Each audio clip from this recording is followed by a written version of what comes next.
Good afternoon. Thank you for joining us. Today we've got our own JK Rollins in the house. I mean it.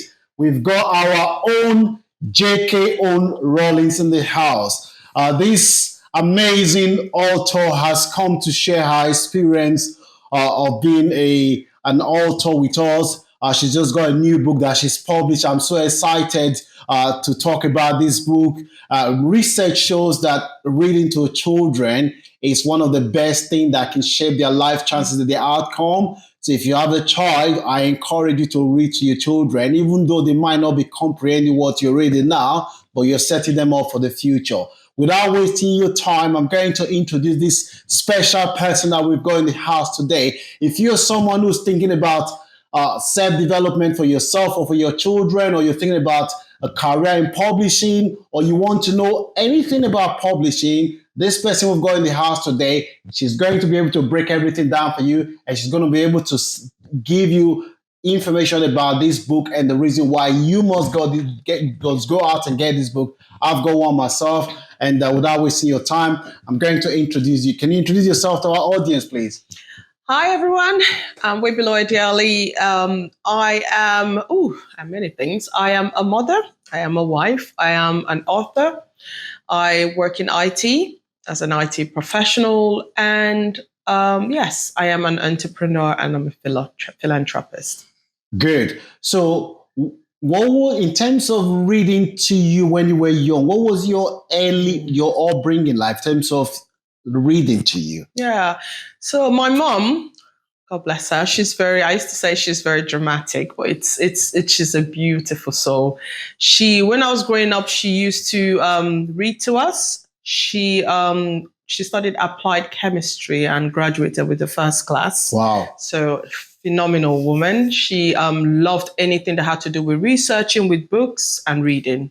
So from a very young age, we were introduced to a lot of books at home and at school. A lot of people, Nigerians, would go, "Oh, Eze goes to school." When I say that one, they're going to laugh. Yeah, but yeah, we're introduced to so many books. So we had literature in school, we read. We go back home, my mom and siblings are also reading. My elder sister in particular, in Cassie, Nigeria, she loved reading. She read everything from Agatha Christie's to all the books you can imagine. And I was privy to so many books, all types of genres. So it's not really about growing up as a child, you read children's book, but you get older. I was open to read anything that was a book within the house. And we collected a lot of books, a lot of novels. We had bookshelves around the house. My dad was really an advocate for reading and studying. So it was really amazing to be able to grow up within that environment where it was cheered, it was encouraged, and it kind of inspired me to imagine and to open up my mind to what the world of books and reading had to offer out there. So, would you be where you are now in terms of your passion for self-development and reading if you were not exposed to book growing up? No, definitely no. I can say 100% no. It was the foundation I needed. It actually opened up that belief that anything is possible. Because within books, especially as a child, you're very imaginative and your mind is always in that space where everything looks like it's unreal. Till you start getting older, you realize a lot of realism in stuff. But at that time, your kids are very young and their mind is very open-minded. So it can be molded in each direction. My mind was molded to understand that there was nothing I cannot do. Books taught me that I could be in a whole world of my own. I could actually be able to create a world of my own. And within that world, I could escape. Within that world, I could be who I wanted to be. Within that world, I could actually make things that were not possible in my physical world possible in that world. So it was just a beautiful place to be. It made me imagine and kind of become creative beyond my wildest imaginations. Yes, so I wouldn't have been where I am or who I am today without reading from an early age. Good. So my take on what you're saying is that as parents, we want our children to have a better life. Definitely. And if we want to empower them, it's absolutely essential. There's no if or but. You must try to make time to read to your children from a very young age. Definitely. Definitely. I think this world today, people lack that sometimes. Sometimes you hear people talk about bedtime stories, but children shouldn't just be only read during bedtime, as in stories being read to them during bedtime. I think generally the concept is create a mindset that they should read, and they should be open to read so many different types of books, from children's books to books that have to do on criminality, books that have to talk about morphism, books that just general books. There's so many books there, and why I'm saying that is because I know they're age appropriate books for children, very important. We need to guard that, but as the children grow, their minds wander. They ask questions about the world we live in. They want to know more. Why does that happen? Oh, why does that? What is that terminology? Books help bring all of that to life, especially children's book. Bring that to life, especially when they have pictures, illustrations. They can identify with that and they can learn from that quicker. Well, Webby, one of the things I admire so much about you is that in your career in IT, you have worked with some of the biggest companies in the world. And despite your other commitment, you still find time. I don't know how you do it, but I think you deserve all the praises and accolade and recognition for being able to spare your time, to into all the things that you're committed to. You're doing them very, very well. Thank you very much. I think by the time we finish this, you will be able to share the secret with myself and with other people. One thing I want to ask you is, you've talked about your early life experience. Yeah. At what stage did you decide you want to go into publishing a book? To be honest, I wanted to publish a book a long time ago, very long time ago. I think this was maybe, I'll say about 20 years ago. Because when I was growing up, when I was in primary school, I used to tell tales to my friends around me. So I used to tell them stories. I'll just sit and I'll make up the stories and I'll tell them a whole story. And they used to find it so fascinating. They go, "Oh my God, did you read that somewhere?" I'm like, "No, I just made that up as we're talking." How can you just make up a story? Because I had that, and I had it all the way till I grew up secondary and on beyond. I always wanted to publish and be a self-publishing author. But the problem I had at the time was, publishing houses. There was too many rigors that were involved. You first of all have to write the manuscript, then you have to send it off to a publishing house, which would then in turn accept it or reject it. And when they rejected it, you might need to make changes to the book, or if they accepted it, then you will need to go through this whole path of what is agreeable with them and what is not agreeable. It was just tedious, the whole process. But thank God for the self-publishing world that we have now. We have Amazon, so many other platforms, Ingram Spark. They're all out there letting people be able to tell their stories and share their love and what they've learned in terms of inspirations around the world by self-publishing. So hence, I wanted to publish years ago, but it was quite difficult and tedious. I couldn't. And also, it was also financially strenuous as well. Yeah. So you have to, of course, there's a lot involved financially, which obviously I couldn't afford at the time. But with the self-publishing route now, yes, a lot of this is made easier and more accessible. Let me put it that way. Okay.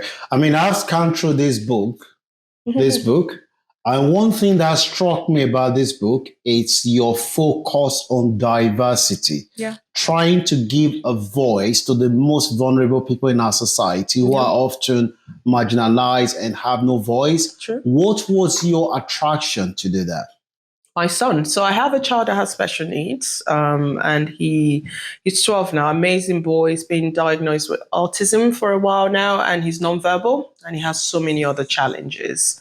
And that also includes learning difficulties, so being able to read, to write, and all of that. So I sat one day and I got an inspiration for Teeny Tiny Turner, and it just came to me like a picture.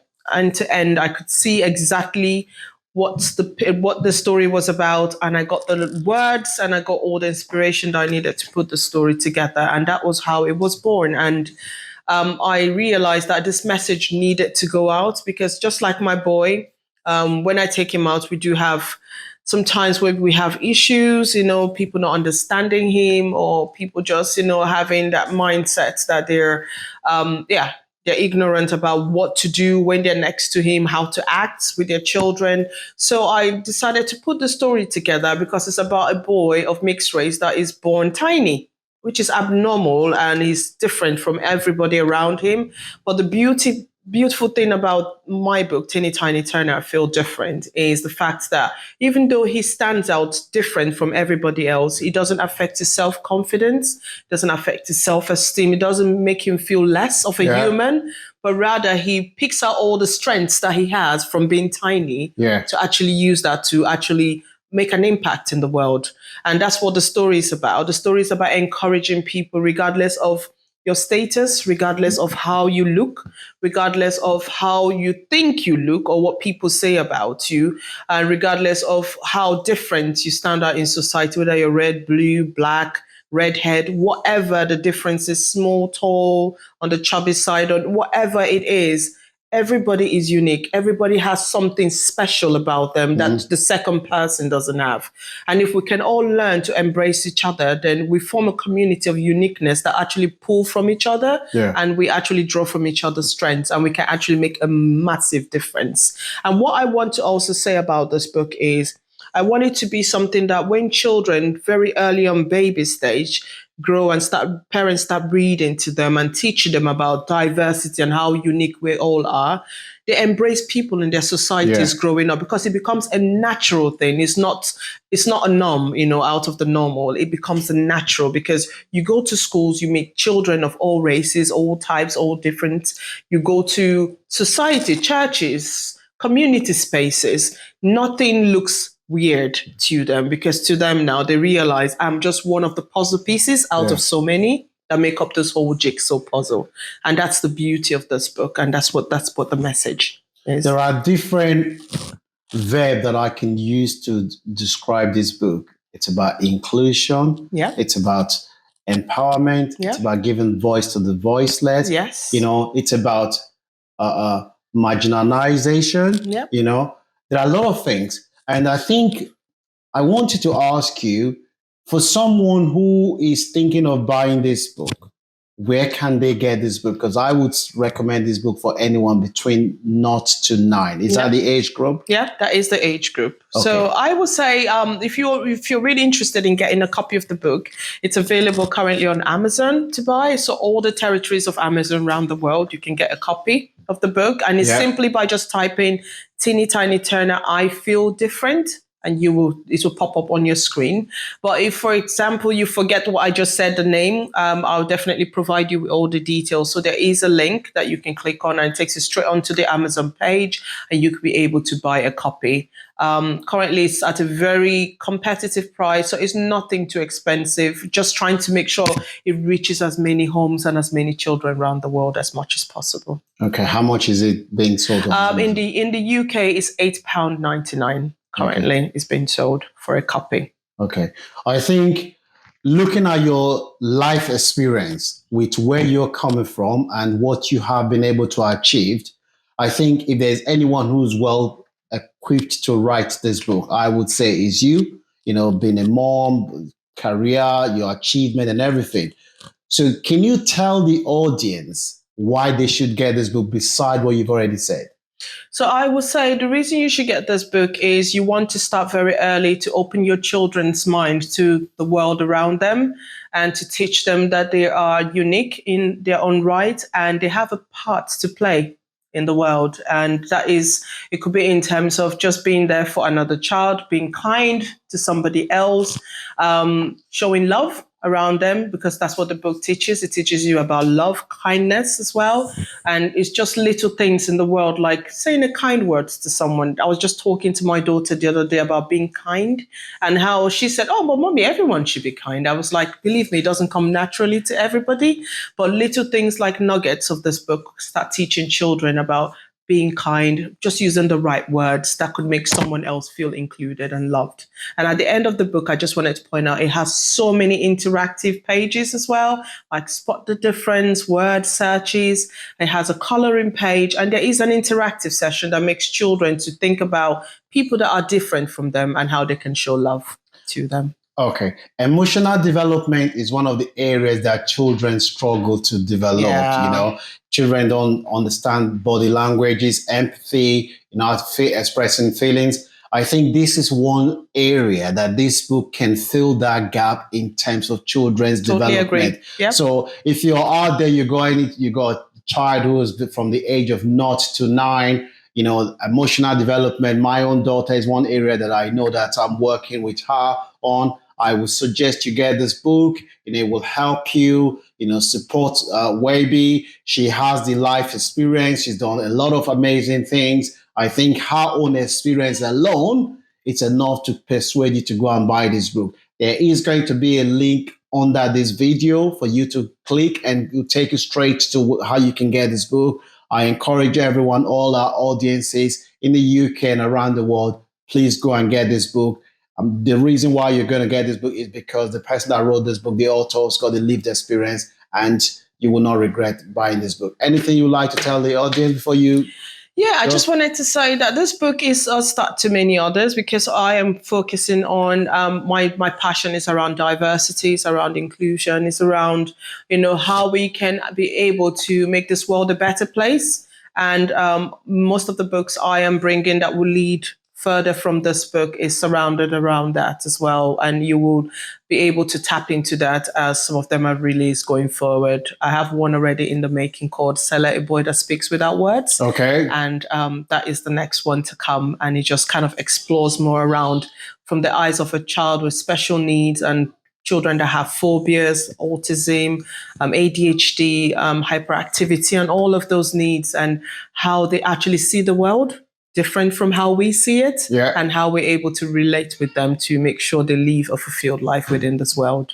Okay. For whenever you release that book, please let us be the first media that you speak to. It's been a pleasure hearing you and you sharing your experience with the audiences. I'm sure a lot of people would have learned a lot from you. Thank you so much for your time. We're very proud of you, and you are continue to make us proud. Thank you so much for having me. Thank you, everyone. Take care. Thank you. Thank you. Bye.